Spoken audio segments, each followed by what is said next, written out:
Buti na lang panaginip lang pala. When I was a teenager, I had a lot of issues in my life. I wasn't comfortable with how I looked.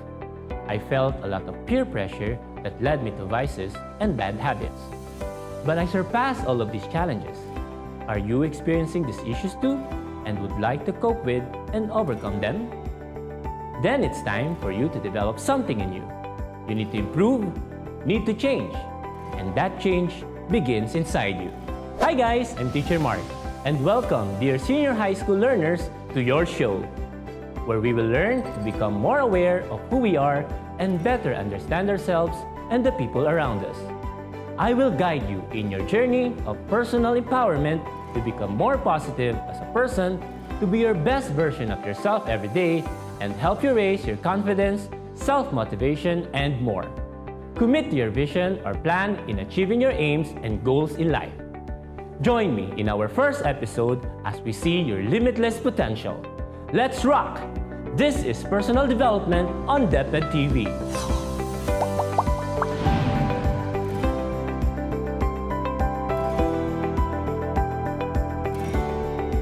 Welcome to my room. This is where I usually recall everything that happened to me the whole day. And as I assess how my day went, I always discover something in me.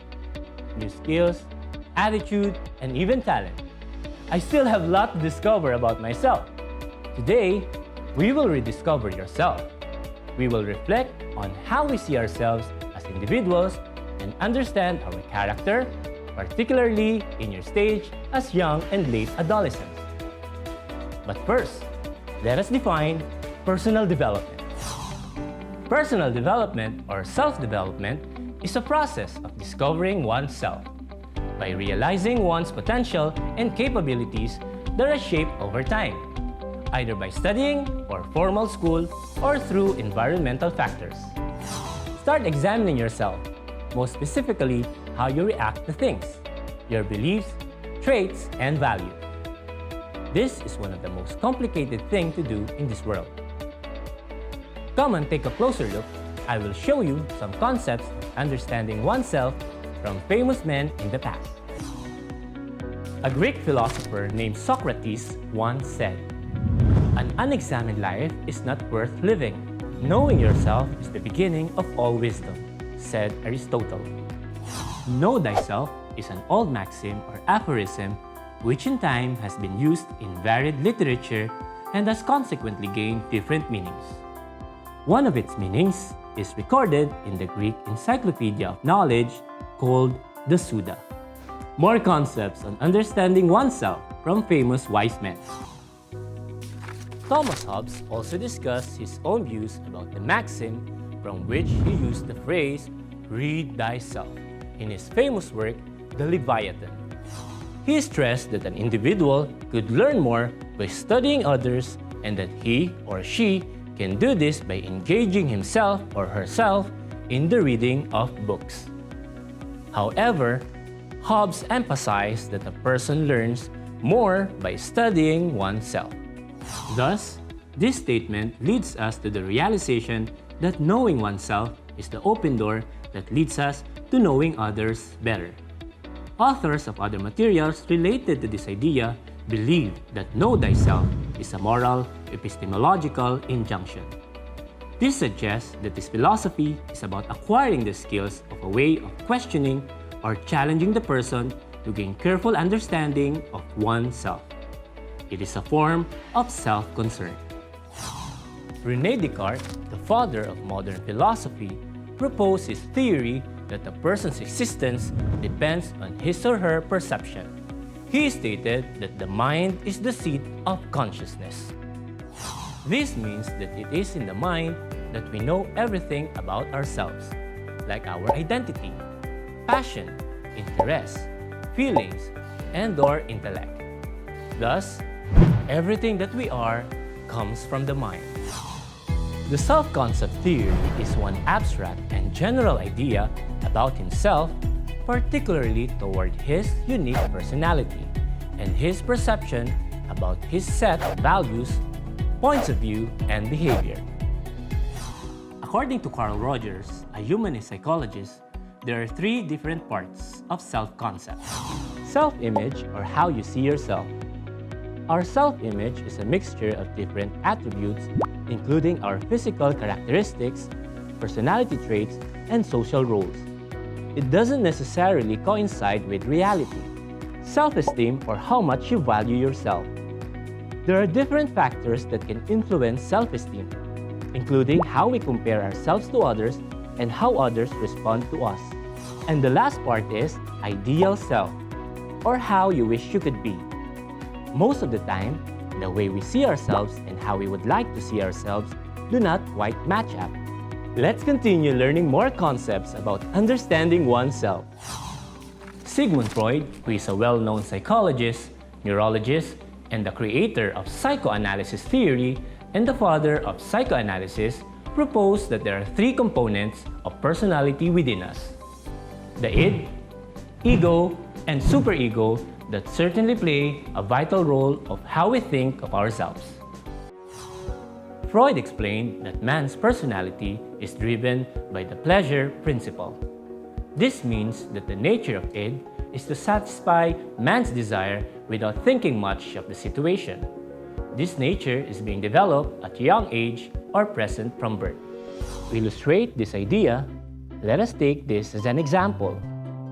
An infant will cry if he or she wants to be fed to satisfy his or her hunger. An infant cannot exactly explain what he or she really wants.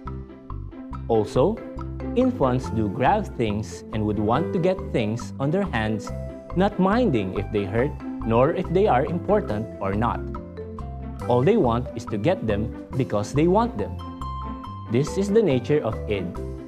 When the id wants it, the rest are no longer important. However, this instinct is controlled by the ego and superego, aspects that are developed later in a man's life. The ego is the second component of the personality that is developed approximately at the age of 3. This operates according to reality, which makes it possible for the id to work in a more proper and satisfactory ways.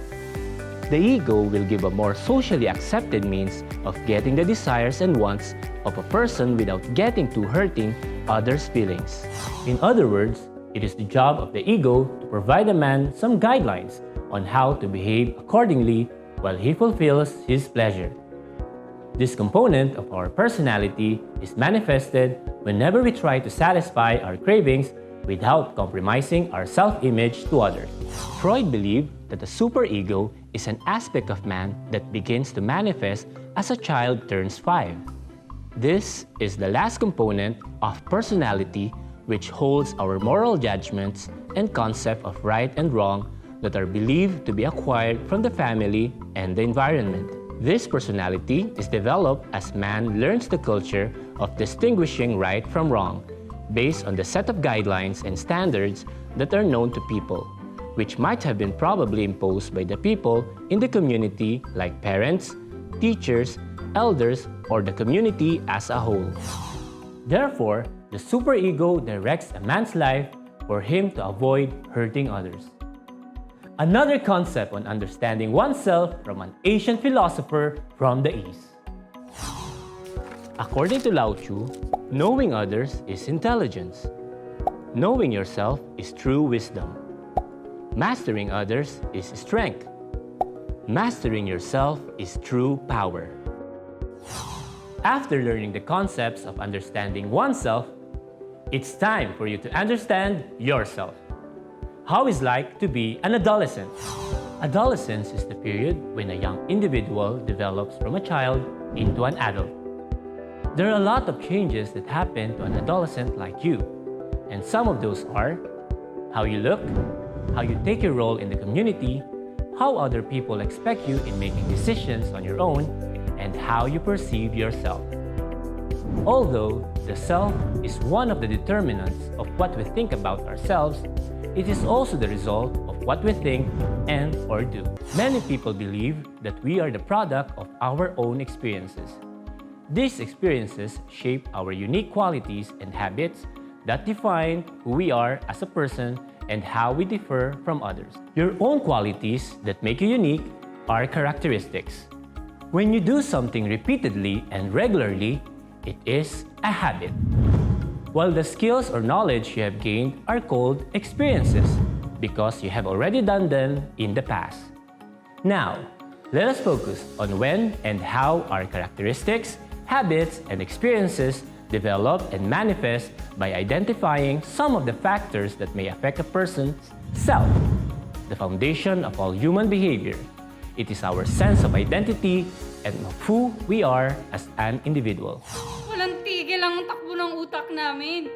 Pinipilit sagutin ng maraming tanong. Bakit niya kaya nagawa yun? Alam natin na. May kulang ba sa akin? May mali ba sa akin? Pangit ba ako? Pangit ba ang katawan ko? Kapalit-palit ba ako? No! Then why? Self-esteem, also known as self-worth, is your evaluation of your own worth. It may be positive or negative. Positive self-esteem is the valuation that is pleasing and acceptable according to your standard and that of others. While negative self-esteem is the opposite, which is feeling distraught or down and unaccepted by others. High self-esteem is when we have positive view of ourselves. This tends to lead to having confidence in our own abilities, self-acceptance, not worrying about what others would think, and being optimistic. According to Tafarodi and Swan, there are many factors to identify the level of self-esteem of an individual. Some of these are your own appearance. One of the most common self-report measures of self-esteem is the Rosenberg. This is a self-esteem scale.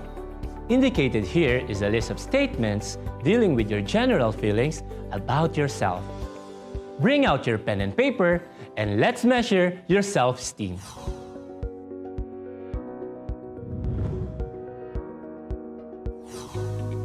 Write on your paper the number that corresponds to how strongly you agree or disagree with each statement. You may answer an online version too. Give 1 point to items that you answered strongly disagree. 2 points for disagree. 3 points for agree. And 4 points for strongly agree. Item numbers 2, 5, 6, 8, and 9 are reverse scored. Sum up the points for all 10 items. Keep score on a continuous scale. Higher scores indicate higher self-esteems, which ranges from 0 to 30. Scores between 15 to 25 are within normal range, while scores below 15 suggest low self-esteem. So what's your score? How high is your self-esteem? Our self-esteem may change from time to time, depending on the situations we encounter in our daily life.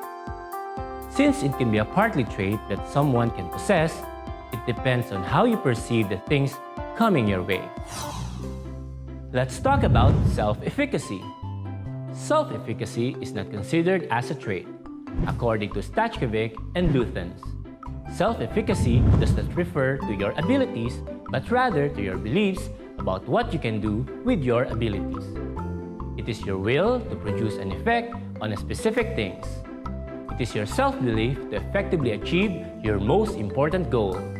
The stronger the belief, the bigger the possibility to achieve a positive result. For instance, you are aiming for a higher grade and you are confidently believing it. Then, it will happen. Have you tried talking to yourself in front of the mirror? What did you see? According to William James, a psychologist, the self is what happens when I reflect upon me. While Taylor described the self as a reflective project, how we see ourselves is geared toward improving ourselves depending on a lot of factors. On the other hand, Dan McAdam, a psychologist, reiterated that even though there are many ways on how we reflect to improve ourselves, it brings us back to 3 categories.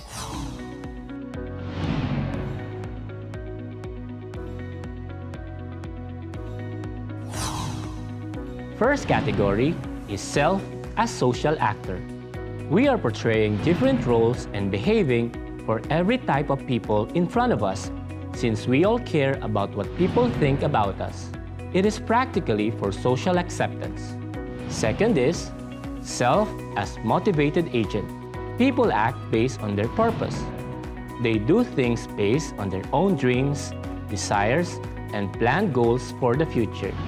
This, though, is not easily identifiable since it is self-conceptualized, unless it was shared with us. Lastly is self as autobiographical author. He or she as the creator of his or her own life story. It is about how oneself is developed from his or her past up to the present and what he or she will become in the future. As an individual, you are expected to act and decide on your own. Most people tend to decide based on the intuitions and available information that could be a hindrance in making a wise decision. It can be a habit when our decision is always based on what is available or gathered data. There could be a missing link.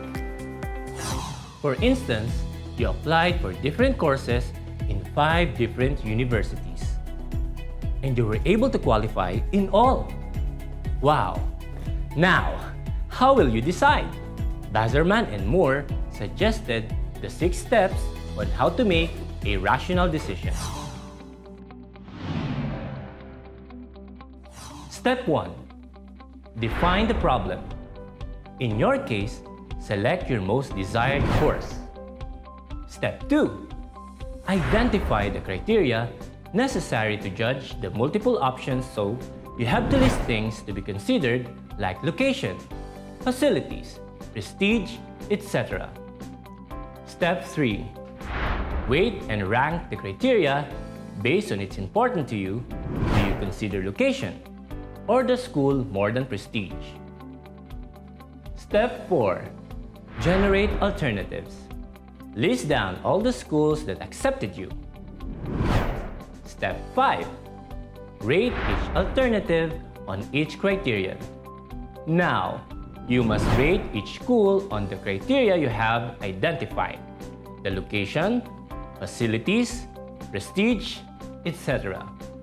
And the last step is compute the optimal decision from the options you have listed from step 1. Choose the option that has the highest rating. Once you have decided on your problem, you're good to go.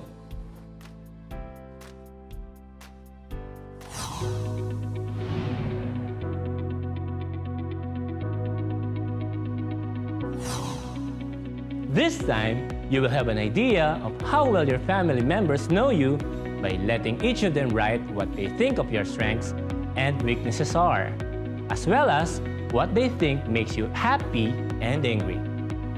After the given time, look for the common answers and discuss the result with them and with your teacher.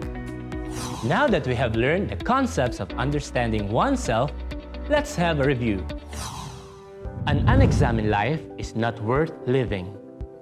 This is one of the famous lines once uttered by one of the greatest philosophers of ancient Greece, Socrates. Sigmund Freud proposed that there are 3 components of personality within us: the id, ego, and superego. René Descartes states that the mind is the seat of consciousness. Self-esteem is your evaluation of your own worth. Self-efficacy is your belief on your own abilities. Most people tend to decide based on the intuitions and available information that could be a hindrance in making a wise decision. 6 steps on how to make a rational decision. Define the problem. Identify the criteria necessary to judge the multiple options. Weigh the criteria. Generate alternatives. Rate each alternative on each criteria. Compute the optimal decision. Self-development means taking steps to better yourself. It also means efforts towards self-fulfillment.